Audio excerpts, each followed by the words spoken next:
Welcome to Karma Chronicles. Please like the video and subscribe. Let's begin.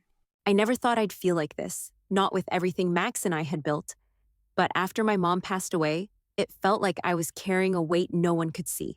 Max promised he'd be there for me, told me he'd support me through everything. But somehow, the harder I tried to hold it all together, the more alone I felt. I'm Ellie, 36 years old, working full-time as a graphic designer, and my life had always been one of balance. Max, my husband, was your average guy. He worked in tech, the kind of job that had its highs and lows, but mostly kept him occupied with numbers, not emotions. Our apartment was modest, and we had this quiet rhythm, like we'd both grown comfortable with the way things were. My parents were teachers, both retired now, and they'd always been there for me, supportive without pressure. I'd always known they wanted me to find my own path. So when my mom got sick so suddenly and then was gone, well, it was like the floor had dropped out. I didn't know how to deal with it. Max, to his credit, tried. He'd hold me, tell me things would get better, that we'd get through this together. But as the weeks went by, I found myself slipping, overwhelmed, watching my dad crumble under the weight of losing his partner of 40 years. I should have known it would fall on me to pick up the pieces. My dad had always been the strong one, the one who fixed everything. Now he was the one needing care, and I became his caretaker. I still had work to do, still had my own house to manage, but I made the trips to his place, made sure he had what he needed. I never asked for help from Max. Honestly, I didn't even know how to ask. When I did try, it felt like he couldn't really see me, couldn't see how much I was struggling. He'd tell me I was fine, that I had everything under control. I didn't have the energy to fight, so I just did it all. But slowly, that tension began to creep in. I didn't want to complain, didn't want to make him feel bad, but I was suffocating. The emotional strain was more than I could handle, but I didn't let it show. The last thing I wanted was to create conflict when everything else was already falling apart. I kept thinking that one day things would get better, but the more I tried to make things right, the heavier the burden became. I don't know when it started to feel like I was drowning, but somewhere between my dad's health getting worse and the endless stack of work, it hit me. I was barely keeping my head above water. The house was a mess. I hadn't eaten a real meal in days. And I was constantly running between my job, dad's place, and the apartment. Max just wasn't there. I tried bringing it up one night after dinner. We were sitting on the couch, the TV on, but neither of us watching it. I couldn't keep pretending everything was fine. Max, I need you to help more around here, I said, my voice quiet but firm. The house is falling apart, and I'm juggling too much. You've got to do more. He looked at me like I was asking him to climb Mount Everest. I don't know, Ellie, he said, half distracted, eyes still on the screen. You're just better at managing everything. You always have been. I tried to keep my voice calm. It's not about being better at it, Max. It's about sharing the load. I can't do it all by myself. He waved a hand dismissively, still not looking at me. Come on, you know I'm swamped with work. You've got it easier, really. You're at home more. It's not that big a deal. I felt a sharp pang in my chest like something had twisted, then snapped. Easier? I repeated, not trusting myself to speak at first. You think it's easier for me? You think it's easy to go to my dad's every other day, then come home to a messy apartment and still work a full day? I can't do it alone anymore, Max. I need you to step up. He sighed, shifting in his seat. I'm telling you, I'm just too busy. You know how things are at work. It's not like I'm sitting around doing nothing. I know you're busy, but so am I. The frustration came out in a burst, louder than I intended. Max flinched but didn't respond, and I immediately regretted snapping at him. But it felt like he was just avoiding me. I didn't know how to make him hear me without screaming. I took a breath and tried again, softer. Max, my dad isn't getting better.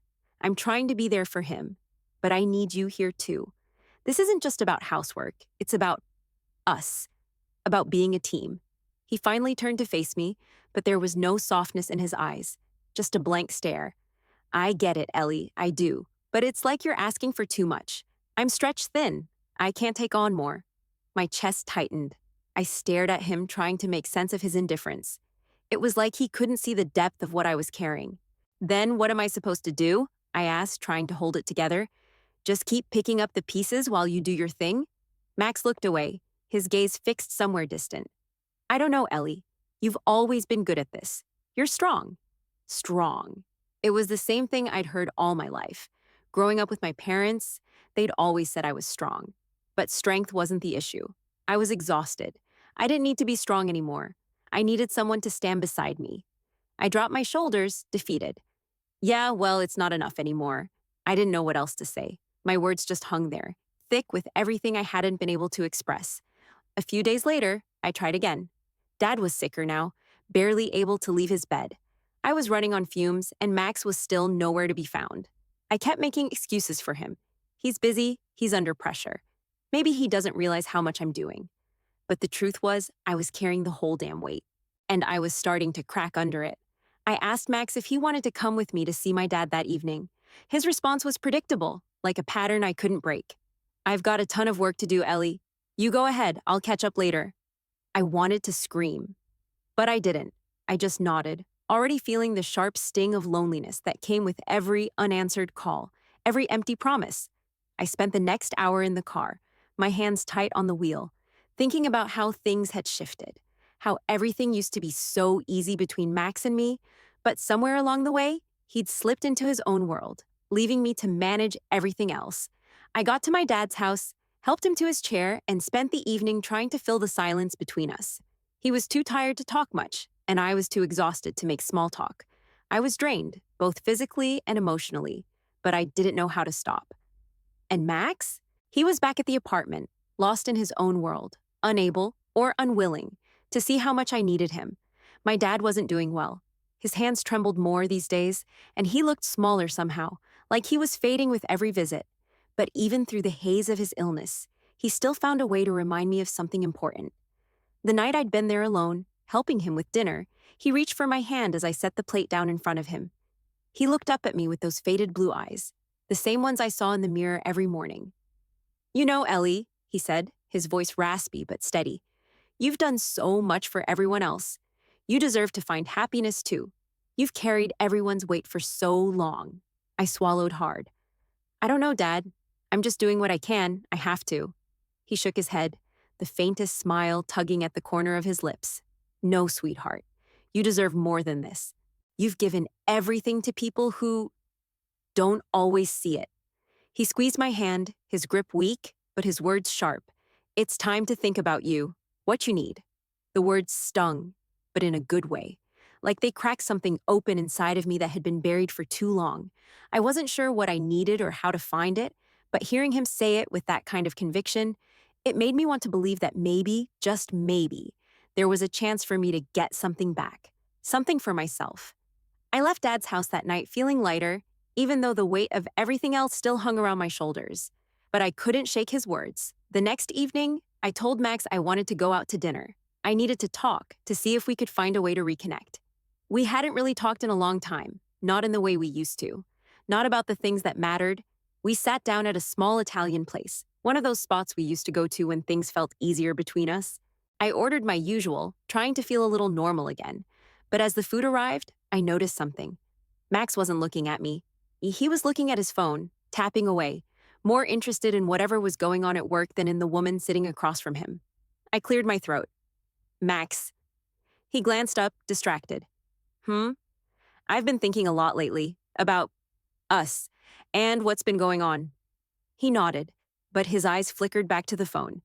Yeah? Sorry, there's a thing going on with this new project at work. It's taking up all my attention right now.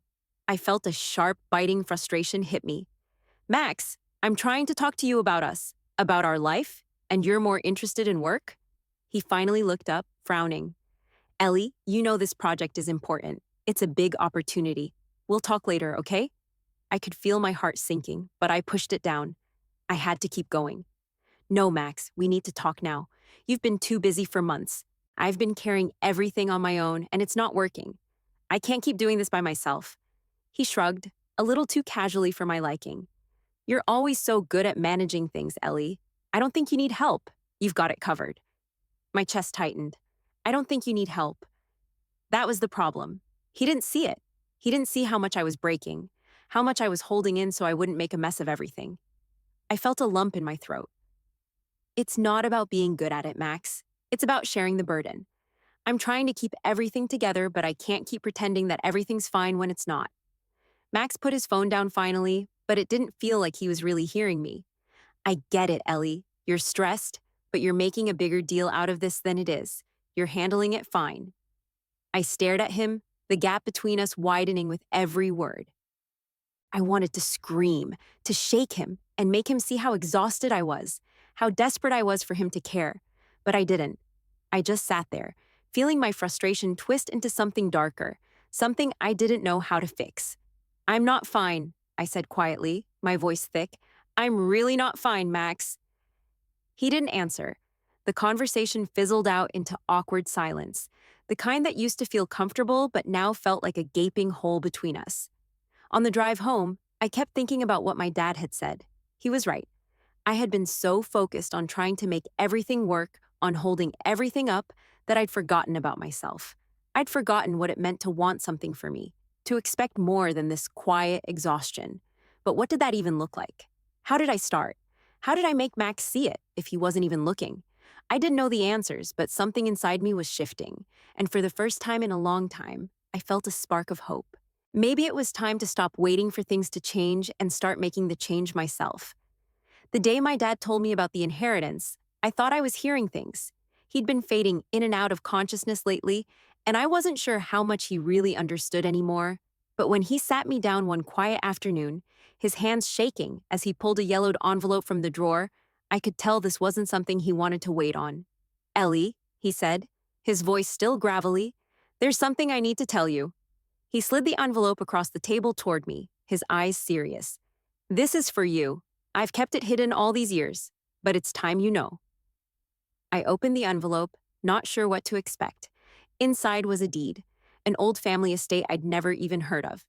It was a large piece of land upstate, a house that had belonged to his great-grandfather. The value was more than I could have imagined.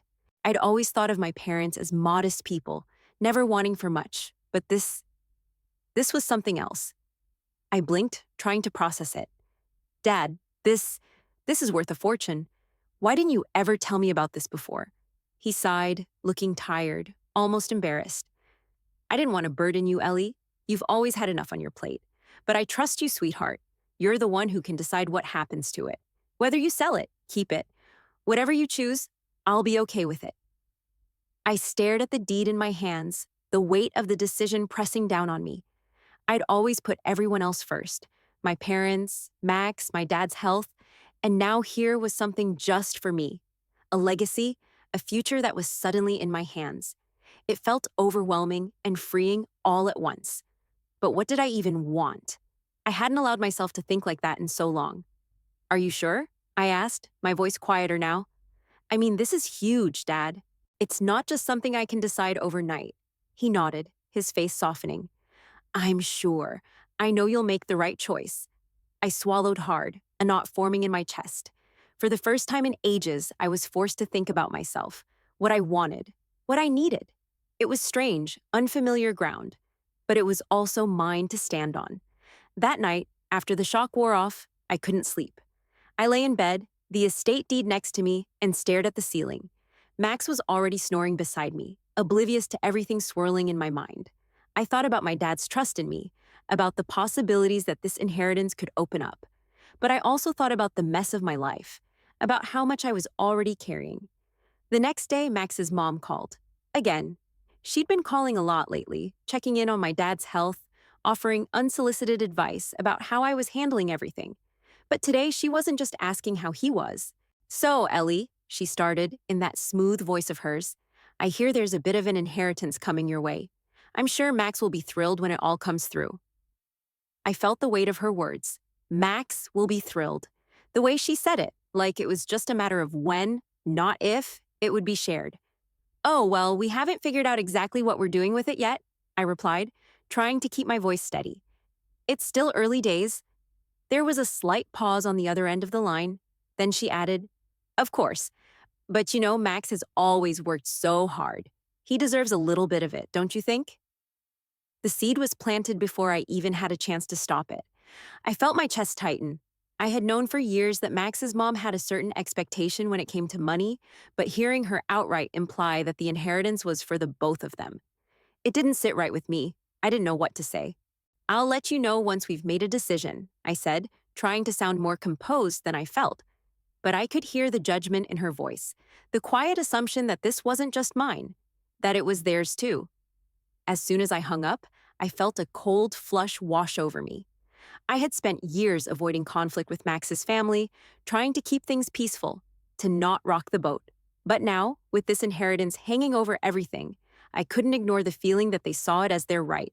I shoved the thought aside. No one was taking this from me, not Max, not his mother.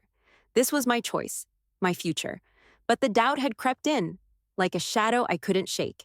How would Max react if I decided to keep the estate for myself? Would he feel entitled to part of it? And if he did, what did that mean for us? For the first time in a long time, I wasn't sure what would happen next, but I knew one thing. I had to figure it out. I couldn't let Max or his family take control of my life any longer. It was time to make a choice, and for once, it had to be about me. A few days after the call with Max's mom, I tried bringing up the inheritance with him. We were sitting on the couch, both of us half watching some dumb movie we didn't care about. I needed to know where his head was at, especially after everything that had been said. Max, I started, testing the waters, about my dad's estate. I think we should talk about it. He looked over at me like I'd interrupted something important, like the TV was more pressing than the future of our lives, and sighed. Yeah, sure, but honestly, Ellie, I've been thinking about how much easier things would be once that money comes through. I could quit my job, spend more time with you. I froze. Quit your job? He nodded, already looking back at the screen. Yeah, it's not really doing anything for me. If I didn't have to worry about the money, I could focus on something I actually enjoy. Maybe even travel. I've always wanted to see Europe. I stared at him, trying to swallow my disbelief. It wasn't that he wanted to travel or do something he loved. It was how casually he talked about our future, like the inheritance was already his, as if we were just waiting for the money to arrive so that he could live his best life while I continued to do everything else. I cleared my throat. But Max, this money isn't just about what you want. It's my inheritance too. We need to talk about how we're going to handle it. He waved a hand, still not looking at me. I'm not saying it's just mine. But let's be real, Ellie. This is going to make things so much easier. We'll have more freedom. Don't you want that? I clenched my jaw, my frustration building. I want us to be on the same page, not just you making plans without considering what I need or want. I'm not sure this is how I want to handle it. It's not just about your freedom, Max. He turned to me, a little irritated. Look, I get it, okay? I'm just trying to figure out how to make things better. Why are you acting like this is some big problem? It wasn't a problem, it was everything. But Max didn't see that. And for the first time, I felt like we weren't even in the same conversation. A few days later, we went to dinner at his mom's place. I'd been avoiding her calls for a while, but Max insisted it was time we all got together. It felt like a trap, like they were all waiting for me to cave and just let them take whatever they could get. His mom was all smiles as usual, her perfect nails clicking on her wine glass. Ellie, I'm so glad you could join us tonight.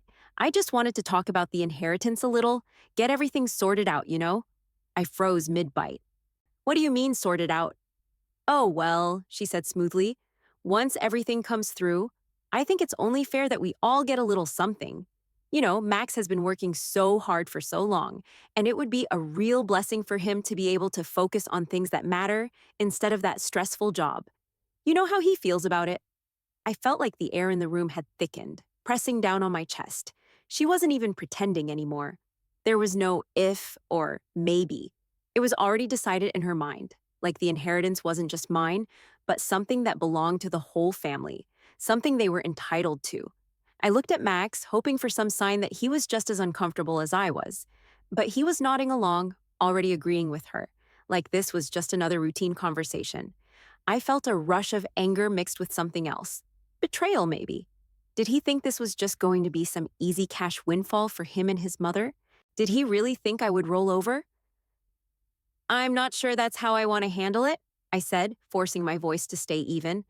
I mean, this isn't something that was meant for all of us. It's my inheritance, and I have the right to decide what happens with it. Max's mom raised an eyebrow, almost amused by my protest. Of course, Ellie, we understand. But it's just a suggestion. We all want what's best for Max, don't we? My blood boiled.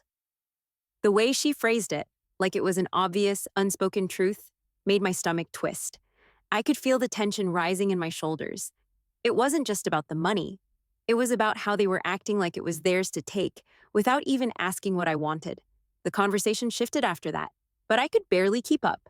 My mind was racing, trying to keep from snapping at Max, from calling out his mother's passive-aggressive ways. I couldn't let them walk all over me, couldn't keep pretending that this was normal. That night, after the dinner had ended and I was lying in bed next to Max, I couldn't shake the feeling that they were making plans for me, without me. Every time I tried to speak up, they brushed me aside. I couldn't keep ignoring it. I knew what I had to do. I couldn't let them control this. Couldn't let Max and his mom decide what was best for me anymore. I needed to take control of my own future. It was time to stop being the good, quiet wife who went along with whatever Max and his family wanted. I wasn't going to wait for them to make decisions for me anymore. It was my inheritance, my choice, and I was going to make damn sure I had a say in how it was handled. A few weeks later, Max brought it up casually, like it was just another thing to add to his growing list of plans. I was sitting at the kitchen counter scrolling through emails when he walked in, a grin on his face, holding his phone in one hand. "Guess what?" he said, setting the phone down and looking at me like he had good news. I was thinking about using my share of the inheritance to get a new car, maybe a luxury one. Something that'll make life easier. I've been looking at a few options online. I stopped mid-scroll, my finger frozen on the screen. I couldn't breathe for a second. His share of the inheritance? I hadn't even decided what I was doing with it yet, hadn't even figured out if I wanted to keep the estate or sell it. And here he was, talking about his plans like he was already entitled to it. The words felt like they were coming from someone else, someone who didn't know me at all. "Wait, what?" I said, trying to keep my voice calm. "Max, we haven't even discussed the inheritance, and you're already planning to buy a car with it?" He shrugged, completely at ease, like it was no big deal. "Well, I figured once it comes in, I might as well treat myself. I've been driving the same old car for years, and it's about time for an upgrade. It's all part of the plan, you know?" I stood up, feeling my pulse quicken, the anger bubbling up from a place I hadn't let myself visit in months. "What plan, Max? The plan where you spend my inheritance on a car you don't need without even asking me what I think?" He looked confused, like I'd just thrown a bucket of ice water in his face. "Ellie, come on, don't freak out. I'm just planning ahead. It's not like I'm spending the money yet. I'm just talking about what I might do with it when it comes through." I felt a sickening twist in my stomach. "You don't get it, do you? This isn't just planning ahead. You're acting like you already deserve it. You haven't even bothered to talk to me about what I want to do with this money, and you're already deciding how to spend it?" Max threw his hands up in frustration. "I don't understand why you're making this such a big deal. I'm just telling you what I'm thinking. It's not like I'm actually taking the money yet, Ellie." "It's not about the car," I snapped, my voice rising despite myself. "It's about you assuming you have a right to it, like I'm just supposed to go along with whatever you want. Do you hear yourself, Max? You haven't listened to me once in this whole thing. You're so wrapped up in what you think is yours that you can't even see how much you're hurting me." He stepped back, a little thrown off by the force of my words. "I'm not hurting you, Ellie. I'm just trying to make things easier for both of us." "Easier for you," I spat, feeling the anger turning into something deeper, something painful. "You don't even care about what this is doing to me. You're acting like I'm the problem, like I'm being difficult. But you've been selfish this entire time. You can't just walk into this and act like it's yours for the taking." Max's face hardened, and I could see the walls go up. "I don't know why you're making this such a big deal. You always do this, Ellie. You blow things out of proportion." I stared at him, a knot forming in my throat. "Always do this." He didn't even see it. He couldn't even see how little he was actually seeing me. He didn't care. The words just slipped out before I could stop them. "I'm not sure I can do this anymore. I'm not sure I can do us anymore." The silence hit me like a punch in the gut. Max looked at me, his face frozen in disbelief. "What? You're serious?" I didn't answer. I couldn't. I couldn't even look at him without seeing how far apart we'd drifted. How long I'd been carrying all this. How long I'd been drowning in my own silence just to keep the peace. But I wasn't going to do it anymore.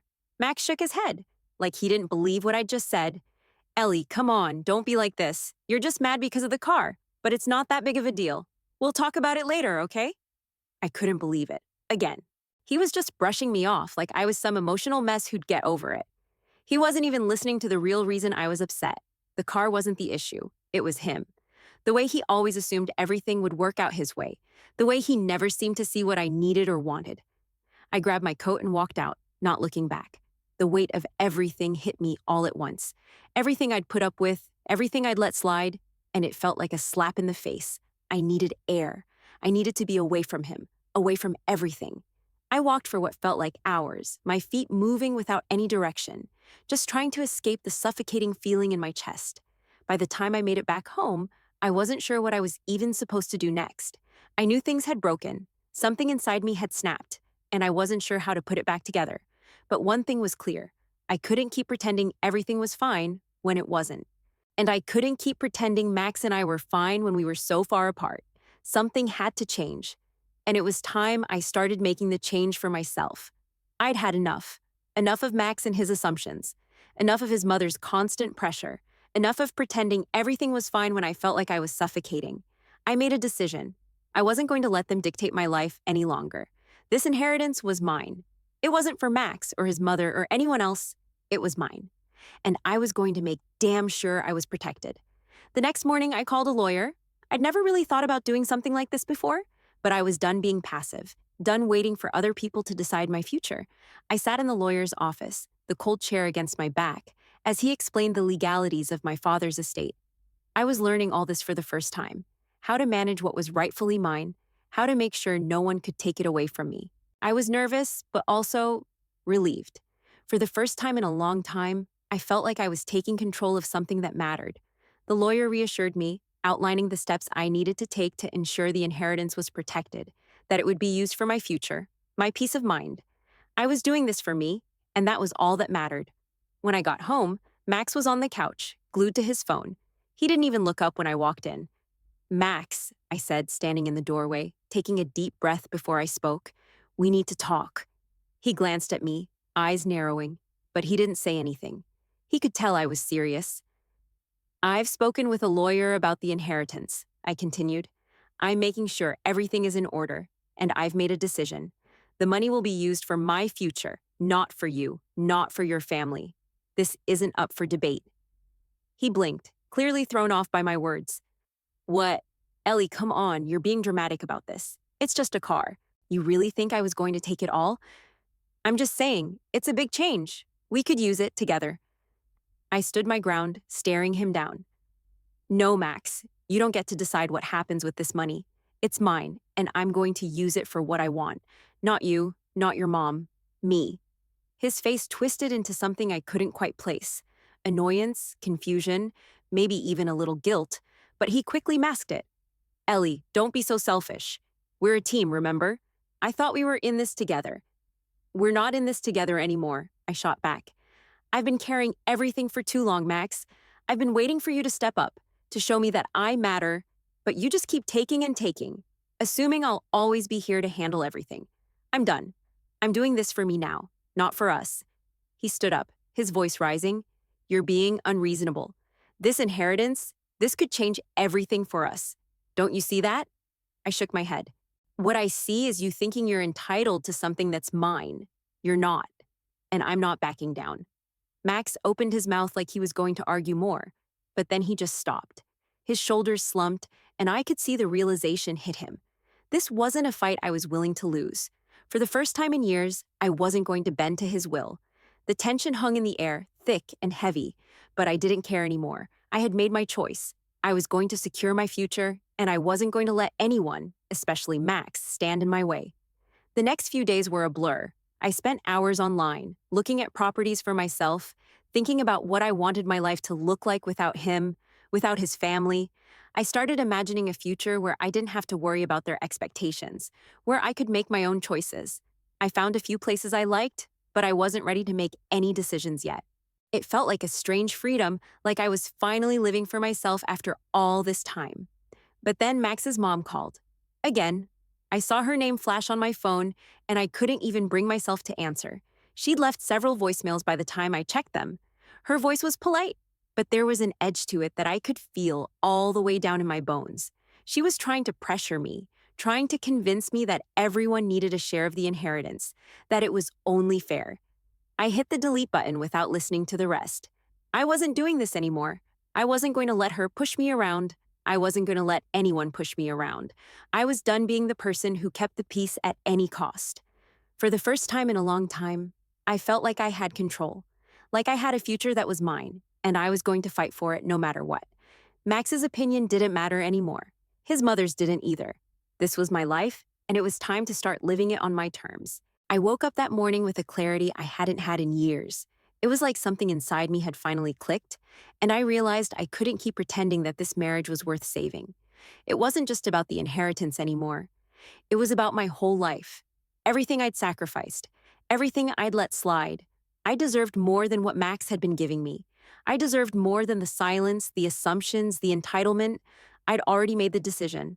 I wasn't going to keep waiting for him to change, to somehow come to the realization that I mattered. If I wanted a future of my own, I had to take it. And that meant I needed to walk away from him. I arranged a meeting with Max and his mother, figuring it was time to make it official. It felt surreal, like I was stepping outside of myself, watching it all unfold from a distance. But I was calm. I was certain. I was done. When I walked into the living room that afternoon, Max was sitting on the couch, and his mom was perched in her usual spot at the end of the table. They looked up when I entered, a little surprised to see me so composed, so unbothered. "Ellie, what's going on?" Max asked, his voice tight, as if he could already sense something was wrong. I took a deep breath, holding the divorce papers in my hand, my grip firm, steady. "I'm filing for divorce, Max. I'm done." The words hung in the air like a bomb dropped in slow motion. I watched their faces fall, the shock taking root. Max's expression faltered first.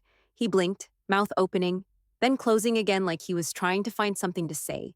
But he couldn't. You're serious?" His voice was low, like he couldn't quite wrap his head around it. "Ellie, no, you can't be. We've been through too much. I've changed. I've been trying, okay? You can't just throw it all away." His mother, sitting across from us, shot me a look, her eyes narrowing. "Ellie, this isn't the time for this. Max has been under a lot of pressure, and you've got to understand. He's doing the best he can. You can't just walk away." I didn't even look at her. I couldn't. I kept my gaze on Max, who was now standing, his hands pushing through his hair in frustration. "Trying?" I repeated, my voice surprisingly calm, almost detached. "Max, you've been saying the same thing for years. That you'll change, that things will get better. And they haven't. Not once." Max's mother huffed, clearly irritated with my lack of sympathy. "This is just a phase, Ellie. You're upset right now, and you'll calm down. You've been under a lot of stress, and you're just making a rash decision. Think about what you're doing. Think about us."